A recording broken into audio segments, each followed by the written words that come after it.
पटना के फुलवारी शरीफ में 2 नाबालिग बच्चियों से दुष्कर्म और उनमें से एक की हत्या के मामले में पुलिस ने एक व्यक्ति को गिरफ्तार किया है। घटना के विरोध में धरना प्रदर्शन के बाद पुलिस ने गिरफ्तारी तो दिखाई, लेकिन थ्योरी सवालों में है। पटना के फुलवारी शरीफ में 8 और 10 साल की 2 बच्चियों से रेप और उनमें से एक की हत्या के मामले में विरोध प्रदर्शन तेज हो गया तो शुक्रवार की शाम पटना के वरीय आरक्षी अधीक्षक ने आरोपी की गिरफ्तारी की औपचारिक घोषणा की। इस घोषणा में बताया गया कि इस केस का आरोपी गिरफ्तार हो गया है। उसने संलिप्तता स्वीकार कर ली है, साक्ष्य मिला भी है और जुटाया भी जा रहा है। भारी विरोध हो रहा, अब पटना के एसएसपी ने बताया। कई दिनों से इस घटना के विरोध में हंगामा मचा है। विपक्ष के नेता इस पर सरकार को घेर रहे हैं। केंद्रीय मंत्री नित्यानंद राय, गिरिराज सिंह, स्मृति ईरानी, भाजपा प्रदेश अध्यक्ष सम्राट चौधरी, विधानसभा में विपक्ष के नेता विजय कुमार सिन्हा, भाजपा के राष्ट्रीय सचिव ऋतुराज सिन्हा सभी ने पटना पहुंचते ही इस मसले पर सरकार को घेरा।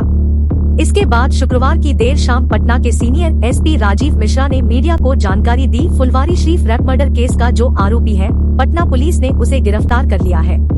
एक ही आरोपी था, उसने अपनी संलिप्तता स्वीकार कर ली है।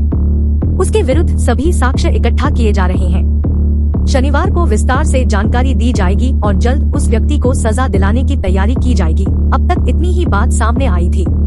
फुलवारी शरीफ थाना क्षेत्र के एक गांव की रहने वाली 2 सहेलियां थी। एक की उम्र लगभग 10 वर्ष और दूसरी की 8 साल बताई गई। सोमवार को दोनों अपने अपने घर के लिए जलावन लाने को पास में ही निकली थी। दोनों सहेलियां लापता हो गई। परिवार वालों ने दोनों को खोजने का काफी प्रयास किया, लेकिन कोई सुराग नहीं मिला। अगले दिन मंगलवार को परिवार के लोगों को सूचना मिली कि दोनों लापता सहेलियों का शव कुछ दूर एक चवर में पड़ा है। परिवार के लोग आनन फानन में वहां पहुंचे तो देखा कि एक बच्ची बाधावास वहां बैठी थी, जबकि एक का शव एक बाउंड्री के नजदीक पड़ा था। इस घटना के बाद पूरे गांव में सनसनी फैल गई। गांव के लोगों ने इसकी सूचना फुलवारी शरीफ थाने को दी थी।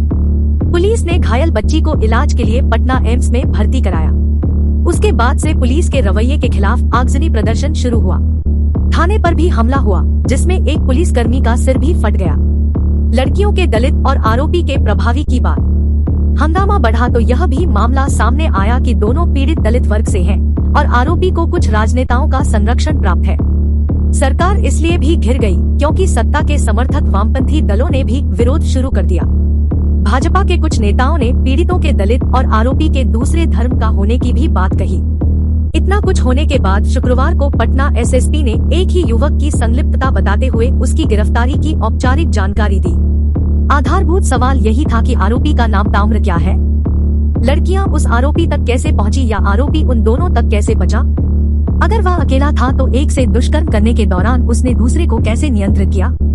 क्या उसने दूसरी बच्ची के सामने एक के साथ रेप के बाद मर्डर किया, फिर दूसरे के साथ वहशीपन किया। क्या जहां पर रेप हुआ वहीं हत्या हुई। अगर नहीं तो लाश को कैसे वहां तक लेकर आया और दूसरी लड़की कैसे जिंदा वहां तक पहुंची। इतना कुछ करने के बाद वह अब तक कहां था।